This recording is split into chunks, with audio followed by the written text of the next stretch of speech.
You might think there can't be any good news about Nazi gas chambers. In fact, there is, and the more you look into it, the more good news you'll find. What must it mean to this woman when she discovered that the shower that she thought was a gas chamber was in fact really just a shower? Everybody's told us, don't eat, because it's hard to die when they give you the gas because your stomach is so full. We knew we were going to the gas chamber, right? But by some miracle, I don't know how, what, when, water came down instead of the gas. At the Nuremberg trials, the UK's chief prosecutor, Sir Hartley Shawcross, summed up his case of prosecution, speaking of more than 6 million Jews being exterminated.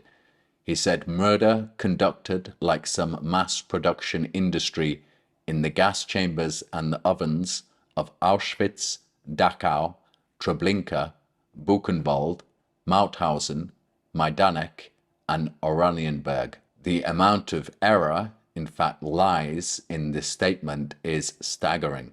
In this video, we will examine 4 of these camps that lie to the west, and in a subsequent video, we will look at those in the east in Poland. And please be prepared for some very happy shocks.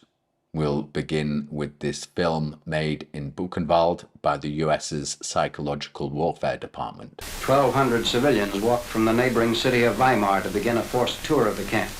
There are many smiling faces, and according to observers, at first the Germans act as though this was something being staged for their benefit. They're relieved the war is ended, but don't know the revenge is about to begin. On a table for all to gaze upon is a lampshade made of human skin, made at the request of an SS officer's wife. Large pieces of skin have been used for painting pictures. There are 2 heads which have been shrunk to 1/5 their normal size.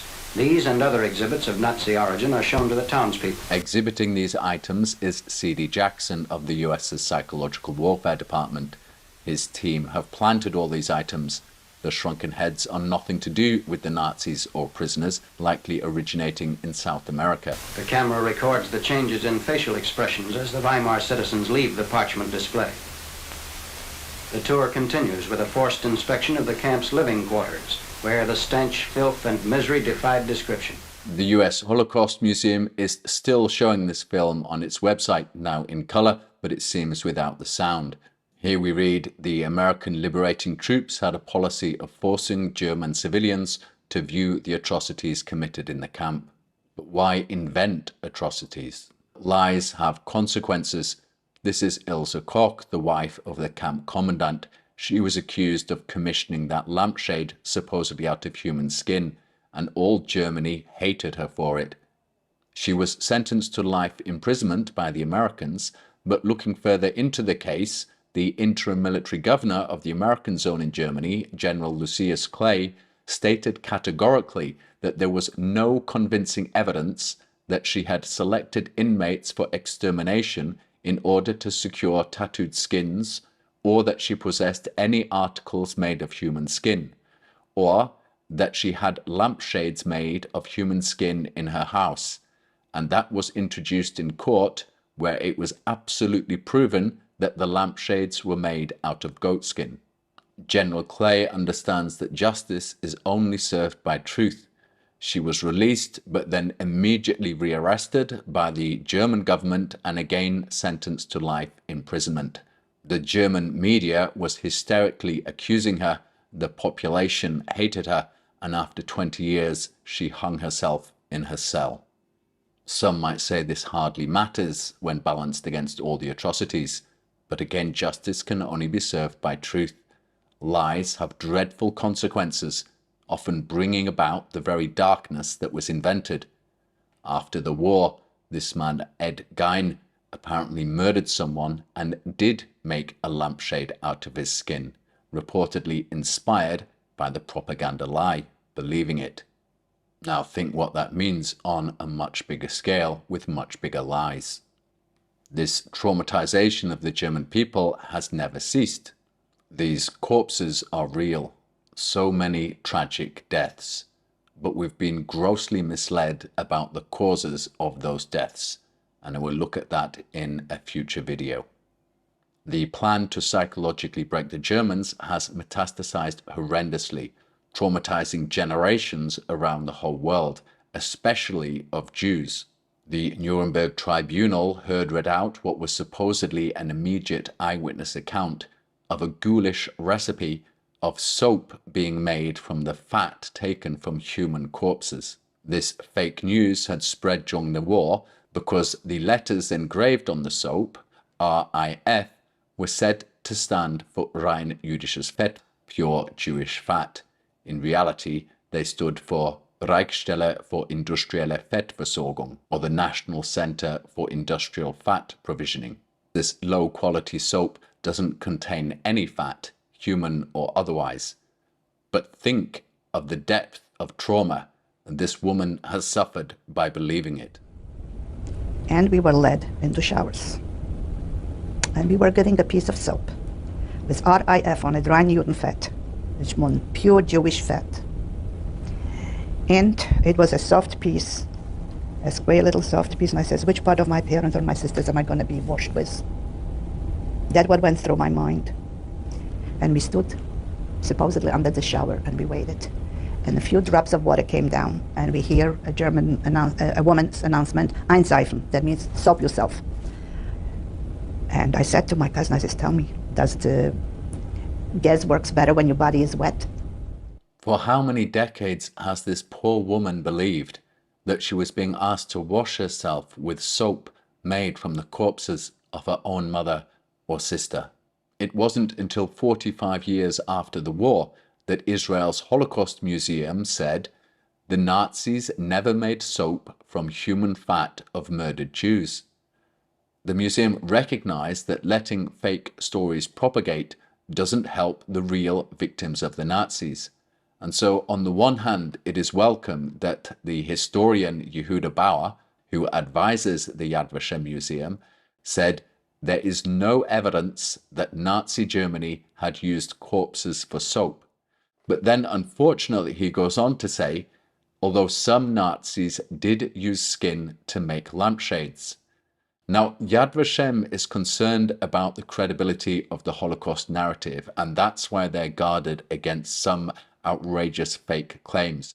They should consider also this clip from the Bill Donahue show made 4 years after Yad Vashem's statement, which shows how Jews have suffered lifelong from lies about the Holocaust and even new generations coming through. That it's proper. For instance, it was a lie that Germans cooked Jews to make soap from them. It was a lie, and it was institutionalized. No, not a lie. Not a lie. It's a mistake. True. They made lampshades and they cooked soap. That's true. Ask the professor. Excuse me. Ask the professor. Historians make mistakes. Everybody makes mistakes. We're always refining our knowledge. And some of these things come down and they don't turn out to be true. But let me tell you what I think is This is not true. Tell her it's not true. Let me tell you what I think is true. Because and ask why they're doing that to this woman. Why have they taught this woman to believe the Germans cooked? At this point, it degenerates into an emotional how dare youism contest.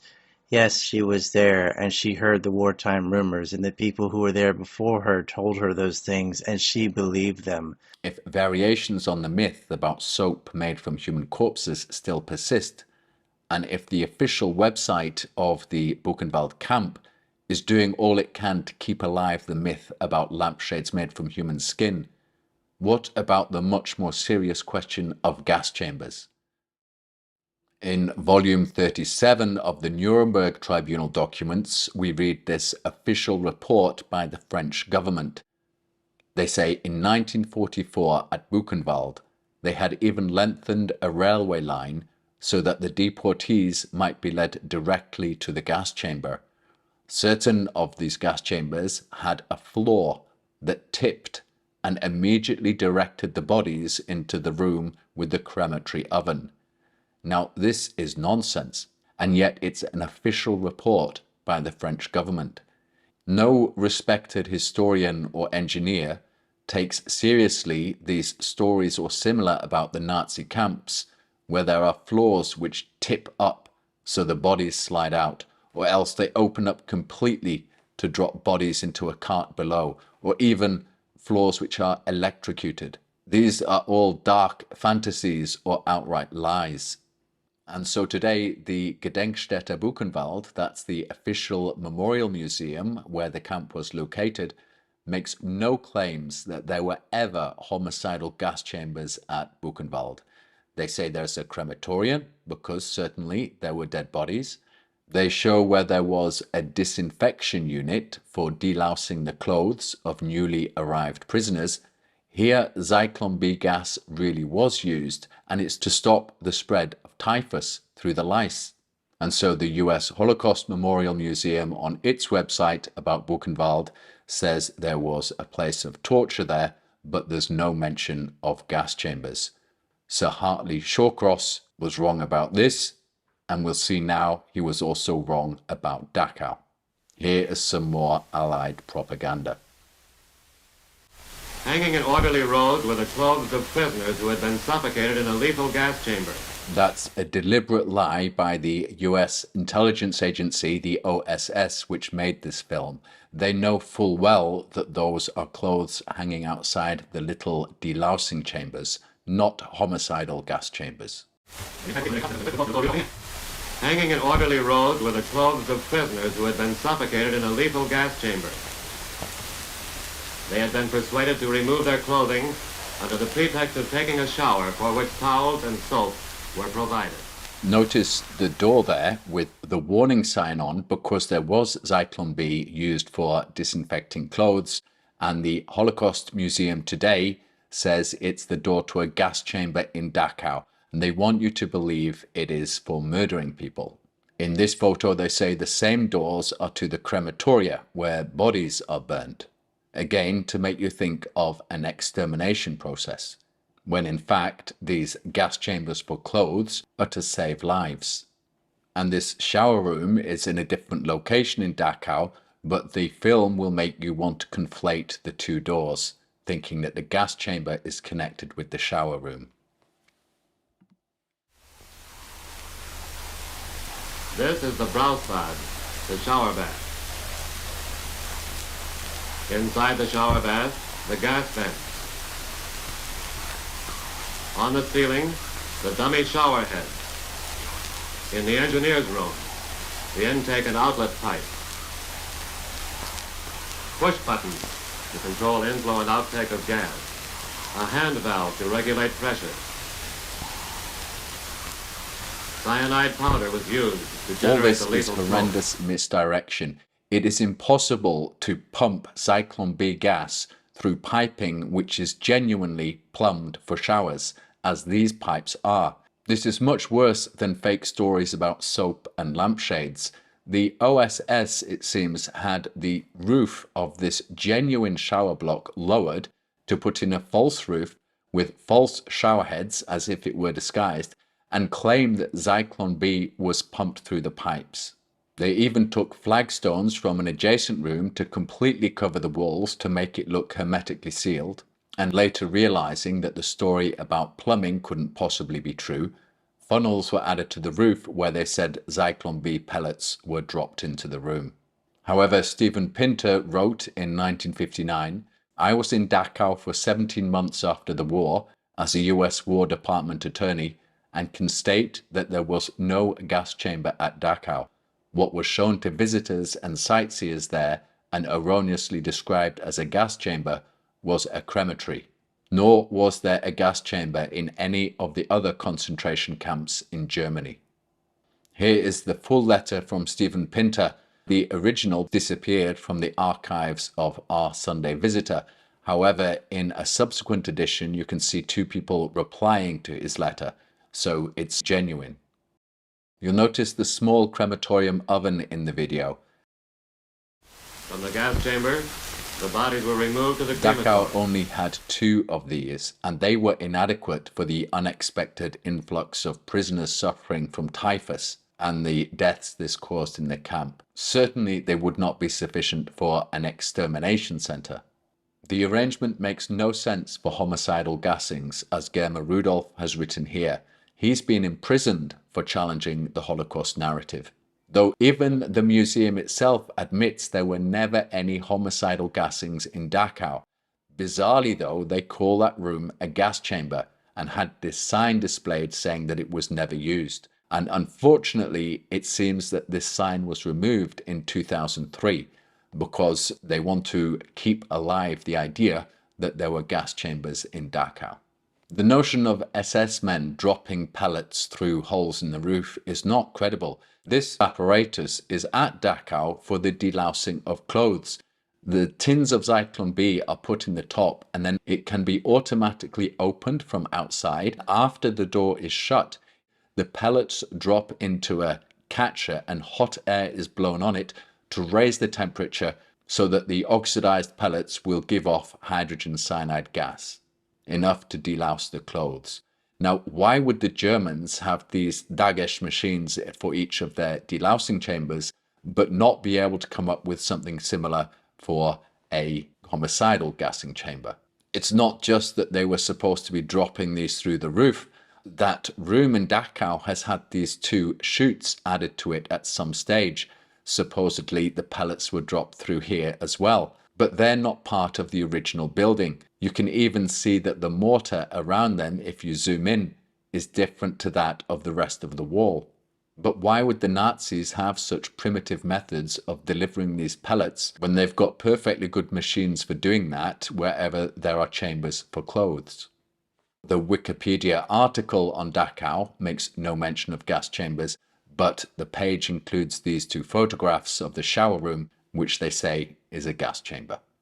While the museum refuses to squash the myth, at least it admits there were never any gassings there, and so Hartley Shawcross was wrong also about Dachau.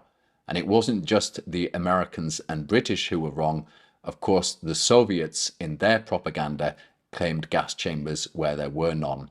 This film was taken in Sachsenhausen. It's a suburb of Berlin, and the camp appears in the list of Shawcross as Oranienburg.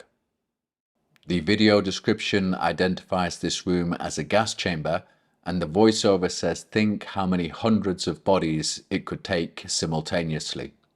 In den ersten Jahren wurden die Ermordeten noch in geräumigen Leichenkellern gesammelt.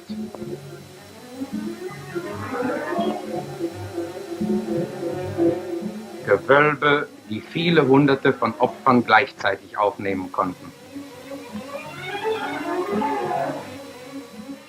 The notion that there was a gas chamber here is based on confessions extracted by the Soviets from the former camp commandant and SS officers.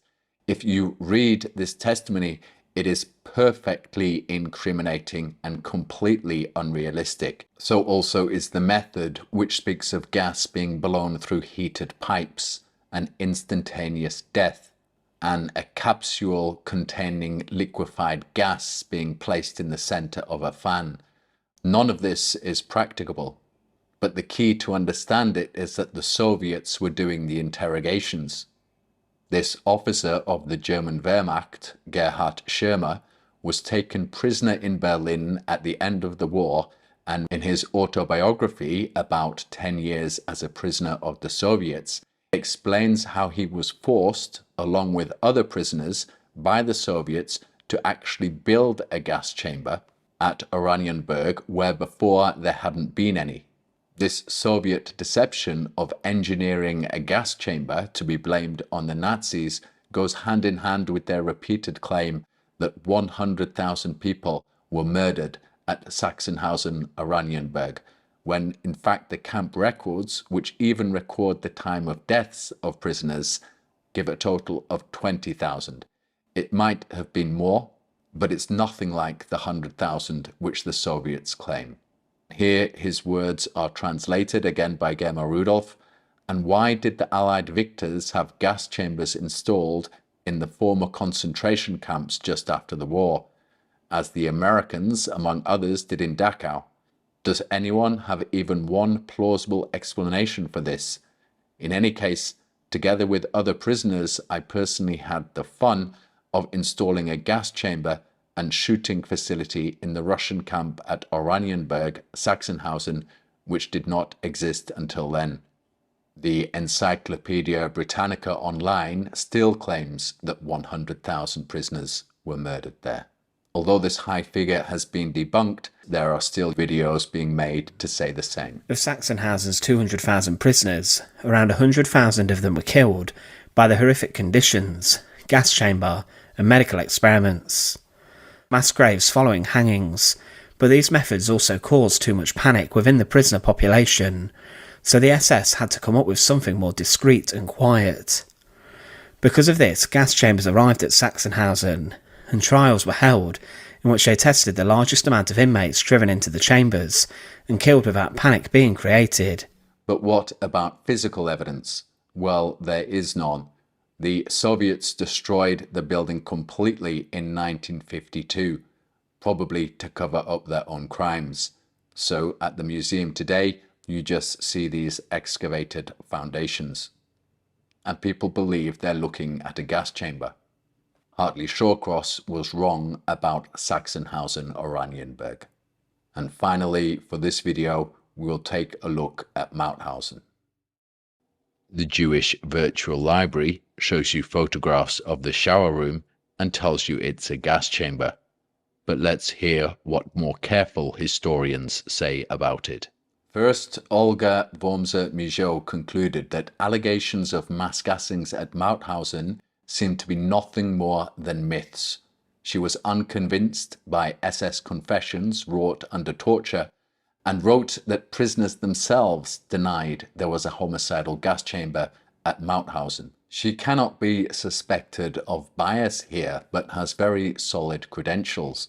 Born in France, her parents were Russian Jews who'd fled Tsarist Russia in 1905 because they were revolutionaries, and Olga inherited their communist sympathies. In 1944, she was hired by a ministry of the French government to trace deportees from the newly liberated concentration camps. This work took her to Germany and Poland, and she was able to hear witness testimonies about Mauthausen. If you'll excuse this computer translation, she was one of the first figures in France to study the Nazi concentration camp system, which became her main area of research afterward. Despite her being so well placed to know what really happened, there are those who want to keep the myths alive. So her Wikipedia article has been arbitrarily edited to say there are historiographical errors in her work. For example, her assertion that there were no gas chambers in the Mauthausen and Ravensbrück camps, nor within the borders of the Reich. She challenges the notion of murder by gassing within Germany's borders. The website of the official Memorial Museum at Mauthausen has this article about people questioning the existence of gas chambers at the camp there. They write, "The use of a gas chamber at Mauthausen is a historical fact, substantiated by a plethora of evidence. Among such evidence are even testimonies given by persons responsible for operating the gas chamber, such as former SS commander Martin Roth. But note that not all SS testimony is unreliable because of torture. It can also be that the accused was offered a very light sentence if they would admit to atrocities. That helps support the major narrative. In the case of Martin Roth, the Jewish Telegraphic Agency complains that he was one of two former Nazi death camp guards who got a light sentence for war crimes. Just 7 years in prison, supposedly, for gassing people to death. This 1993 book called Nazi Mass Murder claims that more prisoners were gassed at Mauthausen than any other camp which was not designed specifically as an extermination camp. It describes the shower room and says the gas was directed from a neighbouring room through an enamelled pipe, which had a slot in it about 1 metre long on the side nearest to the wall, in other words, on the side invisible from the room. They say the remains of this gassing facility can still be seen today, but it doesn't make sense because they're going to talk about Zyklon B, which you can't deliver through pipes. Remember this Dagash apparatus used by the Germans in small chambers for delousing clothes. It would safely and efficiently circulate hydrogen cyanide gas by blowing hot air onto the Zyklon B pellets, the tin of which had been opened automatically by the machine itself so that nobody had to be in the room.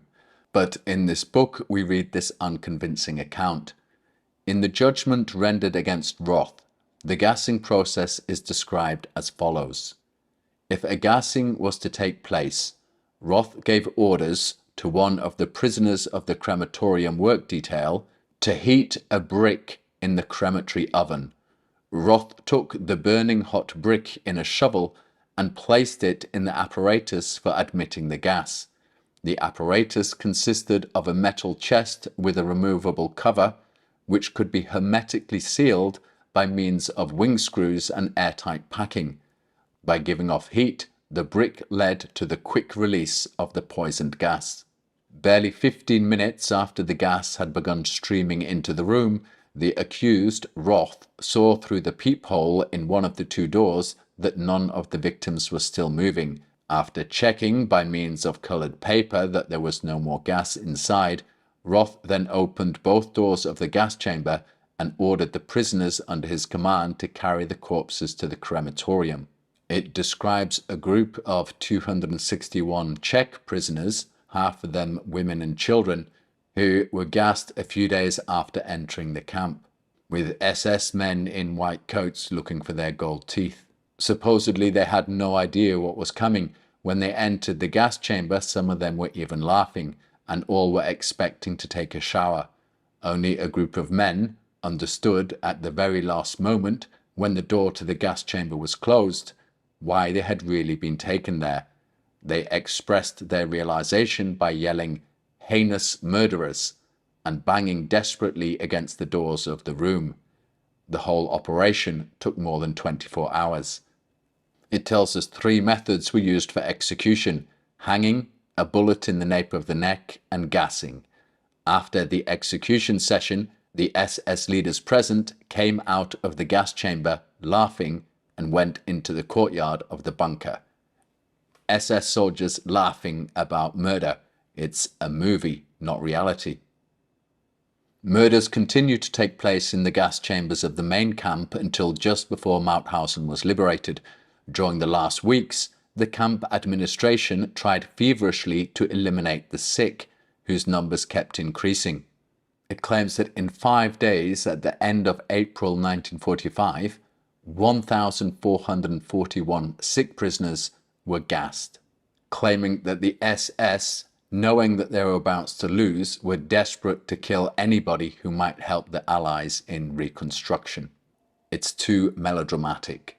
Then, conveniently, during the following days, the SS men removed the technical equipment and walled up the opening between the gas chamber and the little adjoining room from which the gassing operations were controlled. The pipe through which gas was introduced into the gas chamber was also removed, so the physical evidence is gone. The official museum complains the doubts about the existence of a gas chamber at Mauthausen have their origin in assertions made by Holocaust deniers and revisionists of history, and should no longer have any place in serious public debates. Olga Wormser-Michaud is not a revisionist historian or Holocaust denier. She's Jewish, and she was there straight after the war. For a similar conclusion, reached 25 years after the war ended by another Jewish historian, there is Yehuda Bauer's 1970 book, A History of the Holocaust. You remember, Yehuda Bauer is an advisor to Yad Vashem. It is very welcome that he clarified the Nazis did not use human corpses to make soap, but unfortunately he didn't correct the myth about the lampshades. Evidently, he is not going to concede anything to the revisionists unless he has to.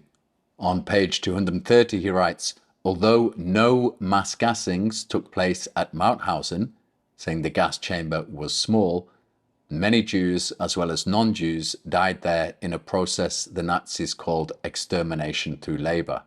So no mass gassings at Mauthausen. This contrasts with the claims we just heard of 261 Czech prisoners being gassed and then 1,441 sick prisoners being gassed at Mauthausen over 5 days. Yet Yehuda Bauer says that there were no mass gassings there. Was there a small gas chamber there? I do not believe so, but it's obvious that the truth can best emerge through an open discussion. Instead of this, the official museum wants to forbid any questioning of the mainstream narrative, saying it's the task of society as a whole to counter such border transgressions before they can permeate into social mainstream.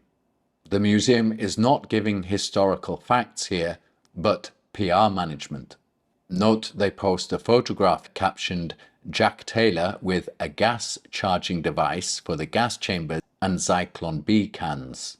But as we know, Zyklon B is used for delousing clothes. And take a look at that gas charging device. Does that really look like a murder weapon? Much more likely that is a fumigator, so you can fumigate clothes or rooms. Incidentally, Jack Taylor in the photograph was a lieutenant of the US Navy. He worked for the OSS, the Office of Strategic Services, who were responsible for that display of fakes in Buchenwald and the re-engineering of a fake gas chamber in Dachau. Now, I don't know if he meant any deception by this photo, but I'm sure his superiors did. Jack Taylor himself seems to be a real soldier, called the First Navy SEAL. He spent much of the war in real danger. He was eventually captured, and we read here a couple of strange things in his biography. In March 1945, he was transferred to Mauthausen, and less than 2 months later, on the 5th of May, the Americans liberated the camp. Now, this article says Taylor was also part of the slave labor force that built the crematorium used to exterminate the concentration camp prisoners. Well, how long can he have worked to build this crematorium, and how long can prisoners have been exterminated there if he entered in March and the Americans liberated the camp that May the 5th? It also says here he survived 5 scheduled executions in this period. The first 4 times he was saved by fellow inmates who wanted him to survive to report on the camp conditions. That's very strange in several ways. But is it because they understood he worked for the OSS? Is it because they wanted this report with him holding cans of Zyklon B and a fumigating device? He was certainly a brave man, and I fully hope an honourable man. Tragically, he died aged only 50. At the bottom of the page we read that a private light plane that he was piloting in California, not far from his residence, went down on 10th of May 1959. Now, of course, accidents happen, but I wonder, since he worked for the OSS, if perhaps he had information which was never meant to come out. The official Mauthausen Memorial, which is light on history, is heavily into political messaging, warning here against people comparing the COVID lockdowns with the Nazi regime. They say they expect that such expressions will no longer find any place in their community. Surely everyone would be better served if they listened to historians like Yehuda Bauer and Olga Bromser-Mijo and say there were no mass gassings in Mauthausen. Once again, Hartley Shawcross was wrong. And in a subsequent video, we'll see how he was wrong about Auschwitz, Treblinka and Majdanek. You know, it seems human beings do not so much believe what we see, but we believe what we hear. If you're shown a picture of a re-engineered shower room in Dachau and told it's a gas chamber, inside the shower bath, the gas vent, you believe what you hear. If the same voice that claims 100,000 prisoners were murdered in Sachsenhausen also claims that there was a gas chamber there, around 100,000 of them were killed by the horrific conditions, gas chamber, people believe them, even though that first figure is shown to be a gross exaggeration. This innate priority of the ears over the eyes for what we trust is not in itself a bad thing. After all, St. Paul says faith comes by hearing. There are invisible mysteries which we cannot see, but we certainly believe them because we're told them on the authority of Jesus Christ and the Church. However, if human beings apprehend the truth more through hearing than seeing, this means if voices are shut down through intimidation, and these forces are allowed to fill our lives with lies, then we're lost. We need to hear the gospel preached and not to fall silent, and in that environment, other truths of a lower level, including historical truths, which are so important, can also be told. If I say it is a happy shock to discover that there were no mass homicidal gas chambers in the German Reich proper in World War II, there is still a darkness here to be uncovered. If the Russians and the Americans re-engineer rooms to fake gas chambers, and if the British at the Nuremberg Tribunal support this, then who is able to coordinate these varied forces with such a deception? And who is hurt most by this deception? Is it the whole world? Is it Germany? Or is it the Jews? This final clip is of a woman who believed that she was being sent into a gas chamber near Linz, perhaps Mauthausen. Very bravely and with dignity, she was ready to die. But once again, it turned out that it was really a shower. At Linz in Austria, the train stopped and Jews on board were told to get out and take a shower. I was standing naked before the doctor and was looking very proud into his eyes and thought he should see how a Jewish woman is going, a proud Jewish woman is going to die. Because most of us knew that in Auschwitz, and from the taps, there didn't come any water but the gas.